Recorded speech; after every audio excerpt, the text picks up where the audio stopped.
the screen. On the screen. Well, welcome back, Fee. Thanks for being on another episode of my podcast. It's good to have you. Thank you. Thanks for inviting me back. Yes. Well, I wanted to have you back because there's so much that we didn't get to talk about on the first episode. So I want to start with just you being a mom. You're working full time. You still look so strong.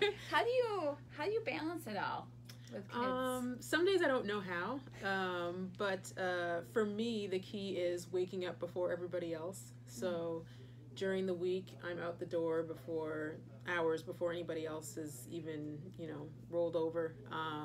But that's when I squeeze in my workouts. So first thing in the morning for me, I need to work out, and then I get home with just enough time before people start waking up that I can get lunches made, I can get meals planned out for the day, I can get laundry and going. So for me, maximizing those early morning hours is really key to the rest of my day. So would you say that you have a morning routine, like you have a religious, semi-religious thing that you other than Sure. working out, but right. Yeah, I think subconsciously I do, because on the weekends, if I don't go and work out, then I might go grocery shopping and enjoy being able to grocery shop with just myself and not having to get the special cart that has the race car on it and that kind of thing. If I don't go grocery shopping, then it's wake up, get dishes done, clean up the house as much as I can before it gets destroyed again. Laundry, or then if any reading of my own to do. So I think I mentioned to you, I'm in the middle of a nutrition course right now, so yes. getting reading for that done before people start waking up and wanting food. So I think I do have a routine. It's not necessarily mapped out, but I'm definitely not the kind of person who could just wake up and lay in bed. The rare times that I do just wake up and lay there, the minute someone else wakes up, I'm just like, shoot, I missed my window. Yeah, I missed my window. So that's kind of like your time to kind of get your mental game for the day. Yes. So you mentioned the nutrition certification. Let's just back up just a second, go over just a little bit of your background for anyone maybe that did not listen to the other episode that you were on, and then talk about that nutrition certification. Right. So, been a personal trainer for almost 20 years now, back in 2000, so yeah, getting close there. Wow, yeah. But, so I have my Certified Strength and Conditioning Specialist certification through the NSCA, and along the way over the years, nutrition's always been my passion. I've always enjoyed being able to give people advice, along with the personal training. But so I picked up a certification program a few years ago where I could integrate it into my sessions and give people general nutritional coaching.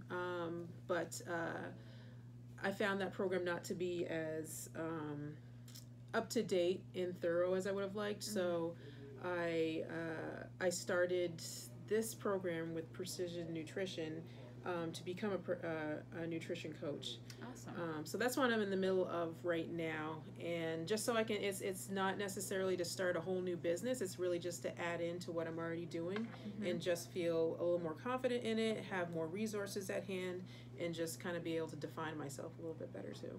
Oh, that's awesome. Yeah, because the nutrition piece probably makes you stand out from other personal trainers. Sure. Or being at Syracuse, people come to you probably with a lot of performance issues. Yes. The student athletes definitely come in with every question you can imagine, but a lot of it is performance based, and what should I be eating before practice? What should I be eating, after our games? All that kind of stuff. So to be able to give that information, and not just from my own athletic background experience, but also come at it from a nutrition coaching background, and be able to have the certifications kind of back me up, and also just be current. When you're going through whatever course you take, you're reading the most up-to-date information. So just being current as well, and just waking up that part of me. I used to be really good about reading journals and staying on top of trends and everything going on, but kind of fell away from that for a while. So it's been nice to be in this program and just be reading more and just learning more about everything going on. So yeah.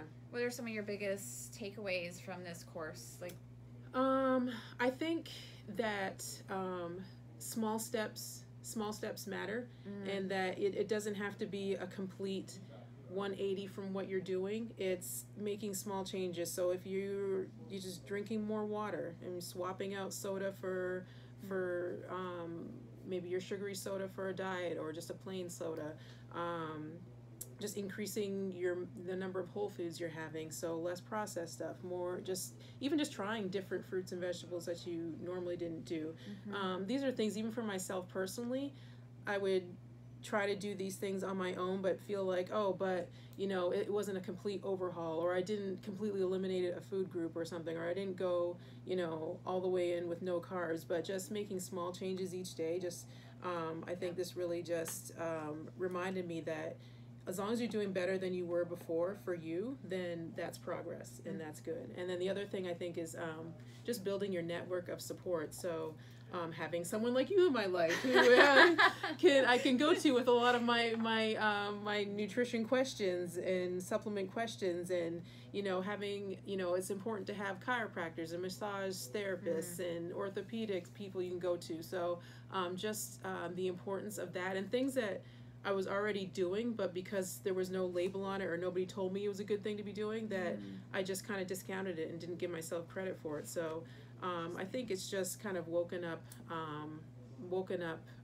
my passion for learning and my passion for this whole field in general. That's awesome. As you're talking, I'm writing notes down because I love the fact that small changes make a big difference. I had a friend of mine the other day, because I was stressing about things in my business or whatever, and it kind of relates over to health, but she's like, you can't eat an elephant in one bite. You gotta chew. You gotta chew and swallow before you take that next bite. Right. And I was like, oh, that's great. So I love how you mentioned the drinking water, because I think a lot of people discount those little things that you do. They think they need to make this huge switch. Like I'm sure you've heard this with your clients. Like, you have a client that hasn't gone to the gym in 3 years. January 1st comes, I'm going to go 5 days a week. Right, yeah. And what have you seen with that, right? Like, by week 2, it's like, well, I went once, and... in the week, all those weeks, I went one time. So, I love the fact that you stick to your routine in the morning. How do you keep yourself accountable? A couple different ways. I don't like the way I feel when I miss it. I'm okay with missing 2 days, but by that third day, I'm like itching to be moving and just be out. So there's an internal thing with me that I like to keep moving, but just I have to be an example for my kids. My kids notice that if I haven't worked out or if I've been eating really crappy, that mommy's in a bad mood. So Mom, go work out. So that keeps me accountable. My husband, he's really good about keeping me accountable, just in the sense of, and same thing with him. He might not be doing the right things, so to speak, but he sees it, and he tells me all the time, I can tell when you haven't worked out. I can tell when you're not feeling your greatest, or you feel like you're overstressed and don't have time for yourself. So that helps me keep accountable. And then when I'm talking to my clients, or even talking to my student athletes, when I hear myself talking to them and giving them advice, and I'm telling them to do something that I know I haven't done myself in a while, or I skipped out on, or that I've been slacking on, then that's another thing too, because I'm a really big believer in being able to practice what you preach. So that as well kind of really helps to keep me accountable too. Yeah. It's nothing like kids and husbands that keep you grounded, right? Yeah, absolutely. And you've also recently had like your own bout of some health issues, and yes. So go into that however you'd like to. Sure. Kind of your journey. So she's a super athlete. She's doing a lot of right things, but still things happen. So yeah, in the fall, so about almost 6 months ago, or even more than that, things weren't feeling right. I was feeling a little bit off. I was starting to have persistent pains that I couldn't explain for myself. So pushed it off for a while. I have to admit, I pushed it off for a couple months before I actually went and sought out help. But when I finally did, I still really didn't get any answers. I got referred to a lot of different testings, and let's try this and let's see that. And every test came back, almost every test came back normal. Some things, I was deficient in magnesium and some B vitamins, but other than that, there was no really glaring smoking gun explaining the pains that I was having and still am having. So it's been frustrating, but again, I have my great friend Rachel here who is going to help me be accountable and start tracking everything that I'm putting in my body, not just generally, but really even looking at the ingredients of the things that I'm eating and things that I'm making and trying to figure out what's going on, because those days where everything is really, the pain is really intense, I'm not myself and I'm not functioning well, and it's just a matter of getting through the day. So, and that's not a fun way to live. So so that's what I've been dealing with for the past few months, and I do feel good about the fact that once I finally started seeing doctors about it, that I've been proactive, been able to check a lot of things off the list, but it's still frustrating when you don't have an answer and you really don't have anything pointing you, concrete pointing you one way or the other. So, Dr. Rachel here is gonna. I'm excited because, man, this girl got me on my path to lifting weights and building muscles. So it's I almost feel okay, this is coming back. It is giving coming back full to you. Circle. Your turn. I know. This is, hey, you dealt with a challenge in me, so now, so yeah, it's surviving or thriving. I think a lot of times I talk to a lot of people that are just surviving every day. They're just, I don't feel great, but whatever. And that's where people are oh, I'm 50. I'm supposed to feel this way. I'm no. I call it BS. So are you finding that because you haven't gotten the answers from any of the tests or doctors, that are you feeling more empowered to take control? You're okay, this is, it's my time to take control and see if I can alleviate some of these things that are going on? Yeah, and it took me a while to get to that point. Initially, it was just oh, this is painful, it sucks. What am I doing wrong? And then when I started reaching out for help and not getting answers, I kind of went even further down and was just this really sucks. I don't know what's going wrong. People don't believe me. Is it all in my head?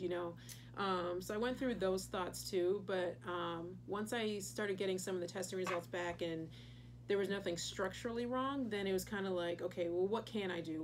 What things that I'm already doing now that I feel good about? So, and what have I done in the past that made me feel like myself?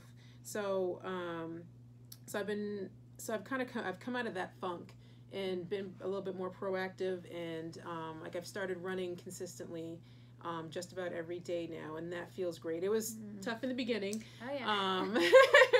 It's man, it didn't used to feel like this, but but doing things like that and just making small changes in my diet, whereas a few months ago I would have been having a couple extra tomatoes every day, that's not a big deal. That's not going to help. Whatever.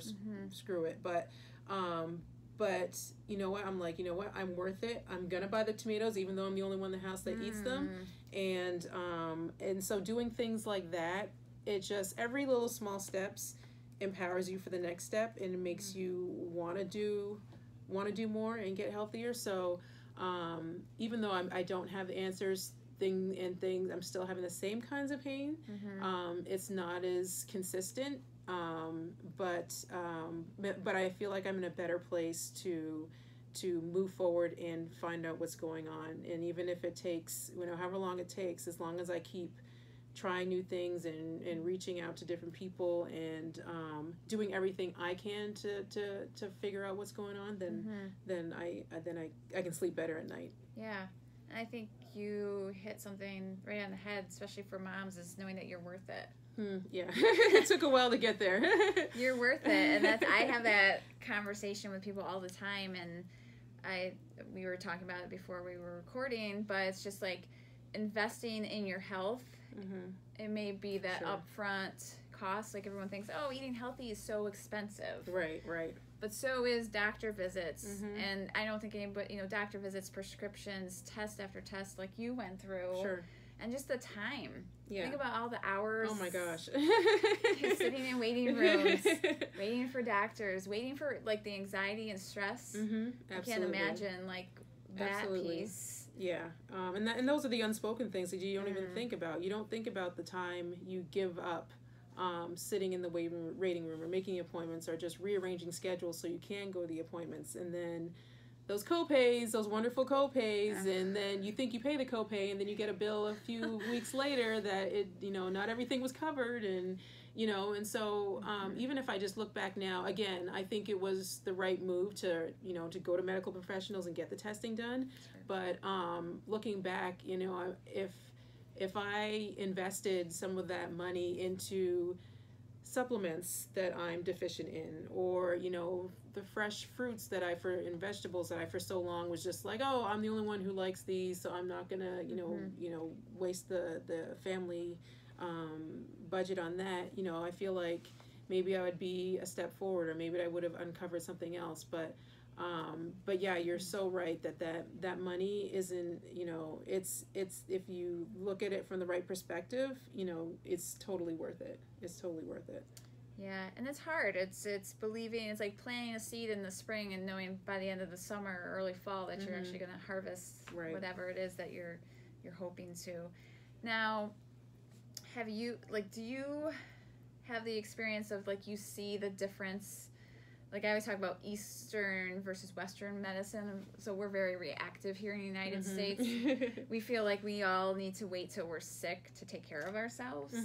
Is that something that's you've seen or in your own course of action or with other clients? With my kids, it's funny because with my kids, I'm very proactive. So I mentioned before that my kids are really they're really good about getting fruits and vegetables in. Their latest thing are carrots straight from the garden. They don't want me to cut off the green leaf part at the tip. I just clean them off and give them to them. They're eating them like Bugs Bunny. But I love it. So that's their fun thing. Not necessarily my favorite snack. But where was I going with this thought? It's those carrots, whether it's so East Coast versus So being proactive with my kids, like I want to make sure they're getting as many fresh and wholesome foods as they can. The vitamin D drops, in the winter. I don't wait with them, I don't wait to go to the doctor and have it come back and say they're low in this, and this. I try to give them the most well-rounded, well-balanced diet. I make sure when we're going, to the playground that we've got our water bottles, that we've got snacks. So looking at that, and when I've been going through all this stuff with myself, I'm just like, I never did any of this. I'm not doing this for myself. I'm very proactive with my kids, but for myself, I wait until I'm feeling the pain. I wait until my iron levels are low, and I've been chronically anemic my entire life, but do you think I consistently take iron supplements? No, I wait until the doctor says, you know what, you're getting to the borderline of, being too low, and then I take stuff. So even things like that, it's just kind of like I really need to step back and treat myself as a client in some ways, and just take that approach instead of waiting for stuff to happen and then react to it. Because even then, then I go into the whole cycle of, do I have time to deal with myself? Is it really worth it? Maybe it'll work itself on its, so I think with my kids, it's clear as day that the approach that I take with our health is different. I'm putting you on the spot, but do you have a thought of why? Because this is a very common theme that I definitely get from moms, women at any level, especially moms. I don't know. That's a great question. I think part of it is because you're inside yourself and you're not, unless you're staring at yourself in the mirror all the time, you're not looking at yourself. When I look at my kids, I'm just like, in that instant, it's just like, oh, they've got, great skin color. They got a lot of energy. Teeth look good. Eyes are clear.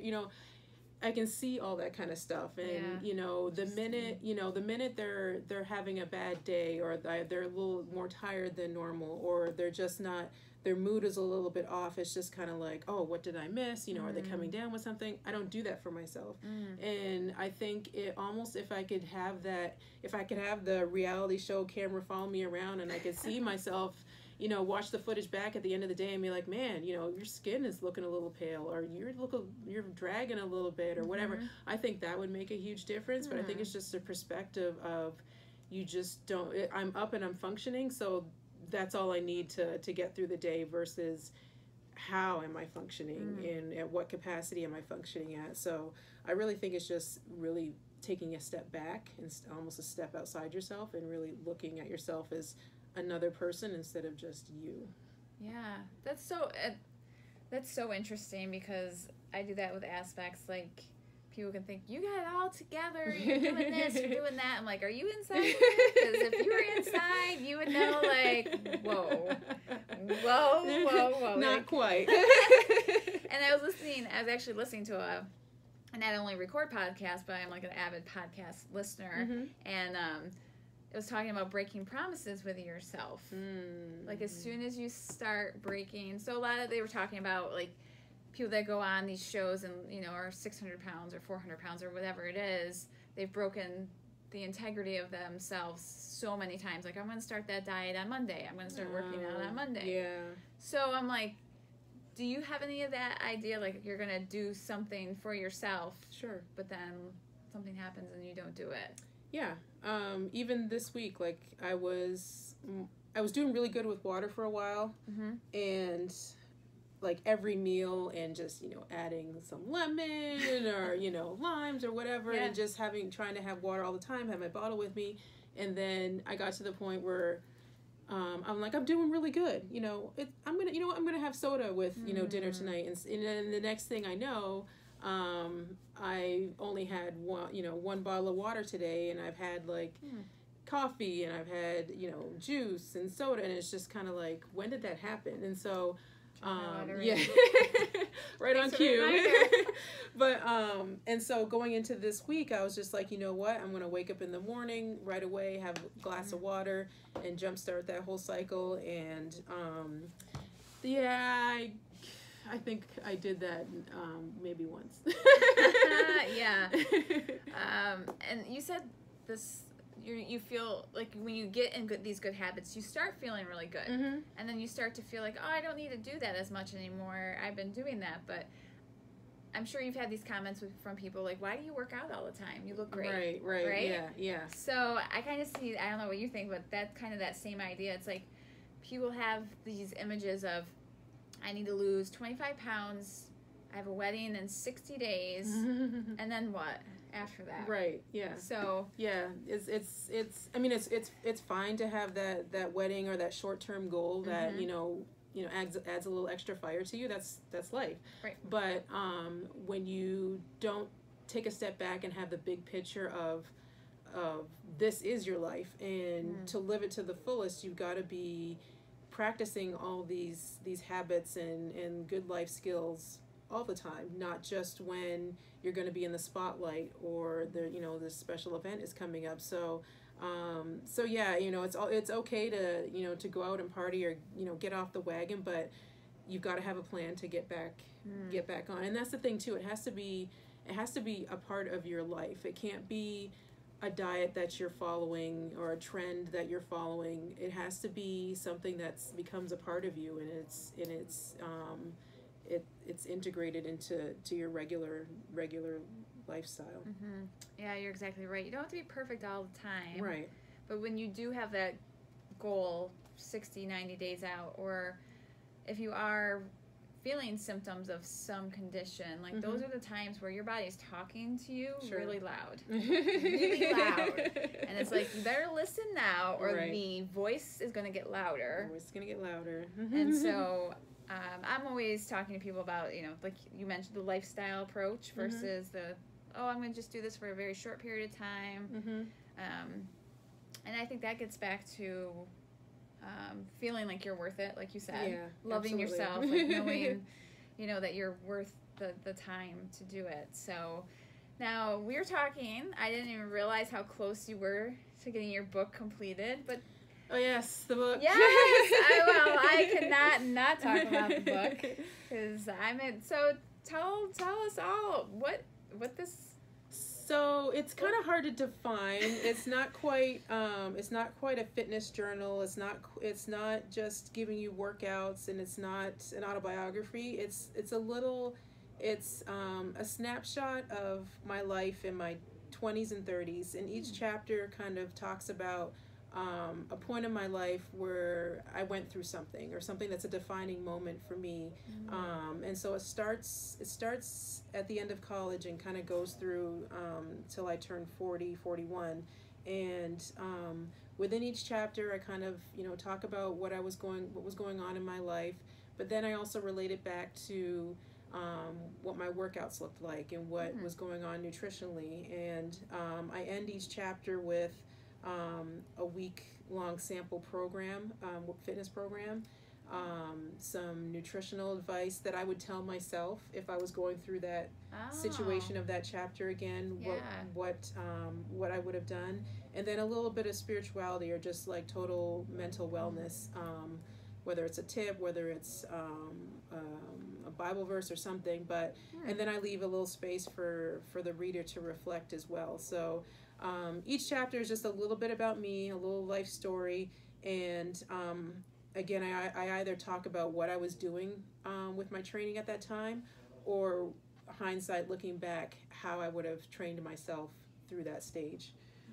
So I don't know. I walked the aisles in Barnes and Nobles, and I was just like, where would I put the book? That's interesting. And I didn't see any titles that matched, but it's a little bit of everything. And so when the reader, if they go through and they like the sample program, then they can go to my website and get the full program there. So it kind of brings people back to my site, and they can kind of see a little bit more about me. Nice. And get some more help, or just kind of reach out or give me feedback. But yeah, so that's it. What's the title? Do you have a distinct title yet? Or I'm still working on that. Okay. I have a couple rough ones, but we're looking at fall of this year. So possibly early September. Yeah. So that's so. This must have been an emotional journey for you to go back through all of that. It was, and truth be told, we originally planned for it to be done a year ago, but emotionally, I did not realize how much it was going to drum up, and there are some chapters that after I wrote it, I only read it one more time to review it, and haven't looked at it since. So. Wow. And it was very therapeutic, but at the same time, it was just like, I was almost reading about someone else's life, because I was just like, oh my gosh, like I forgot all about that. Wow. And I remember when I was actually writing it out for the first time, that it was just like, I went into this whole other world. And when I came and when I finished it, it was kind of like, it's done, it's out of me, Wow. So it took me to a lot of different places, and I'm sure once the book is released and I have to actually talk about it some more and get in depth and all that kind of stuff, that it's going to be a little bit emotional, but it's, I think it's good, because it's real, it's me, and a huge part of the reason why I wanted to do it was to show other women that you can go through some really crappy stuff, and you can still be okay at the end. You're gonna come out of it. You don't have to stay stuck in that chapter of your life. That's so powerful. That's like a super epic mind dump. I don't know. Like I need to do that so badly. So I'm like, wow, maybe I need to write a book so I can actually get things. That's so awesome. Thank you. Yeah. Thank you. It's exciting. Yeah, for sure. And do you have a favorite chapter? Do you have like a section where you're like, this is, if I had to talk about any part of that book, this is the number one part I would talk about? I think there's a couple, but one that stands out is I wrote about my first pregnancy. I wrote about both pregnancies, but my first pregnancy, and just kind of everything that I went through. And I think going through that first pregnancy kind of took me full circle in a lot of things, because up until that point, when I was personal training, I always gravitated towards, postpartum, pregnancy training, that sort of thing. And a lot of my clients were either new moms or were pregnant themselves. So it was kind of cool to kind of treat myself as the client and say, hey, all the stuff that I was telling these women over the years, it actually does work, or here's what they were feeling. No wonder they gave me that look or whatever. So, but I think that was because that was one of the lighter ones. And even though I went through, there's some ups and downs and through all that, but that was, I think for myself personally, it was just becoming a mom. That was a real turning point in my life for sure. Yeah, that's super powerful. And I just like how you touched on the mental wellness part of it. Mm-hmm.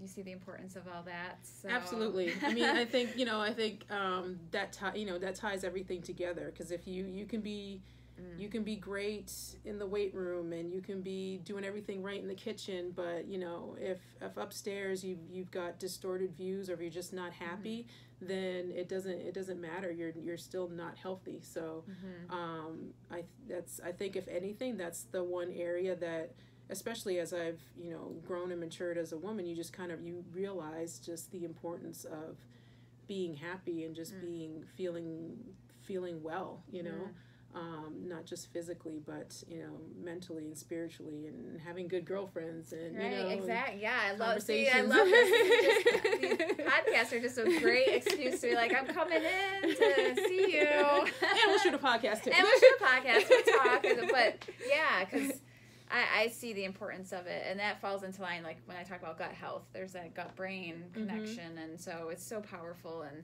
I think there's a whole stigma there was about mental health in general, but I think that's starting to lift a little bit because more people are talking about it. Absolutely. And they're finding more and more it's not necessarily your brain that's broken that they sometimes say, but it's actually definitely a gut issue. So thank you for sharing that. So absolutely.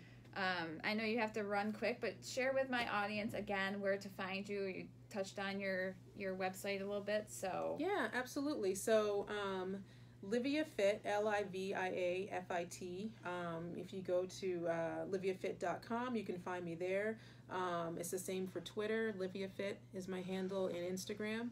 And then I'm also on Facebook. If you search for Livia Fit, my page should pop up on there too. And things are coming. As this book release gets a little bit closer, the website will definitely be the go-to page for all things related to the book, and for sure I'll share it as well on the other sites too. I can't wait to read it. I'm super psyched actually. Yeah, I'm like, I know you, but this is another, I think there's a lot there that I don't know. So thank you. And I'm actually going to end this by reading the poster that V has on the back of her door, because I'm obsessed with it. It's so great. So it says, train like an athlete, eat like a dietitian, sleep like a baby, and win like a champion. And that's on every level of your life. So absolutely. Thanks guys for tuning in. Until next time, be happy and be healthy. Thank you. Bye guys. Bye.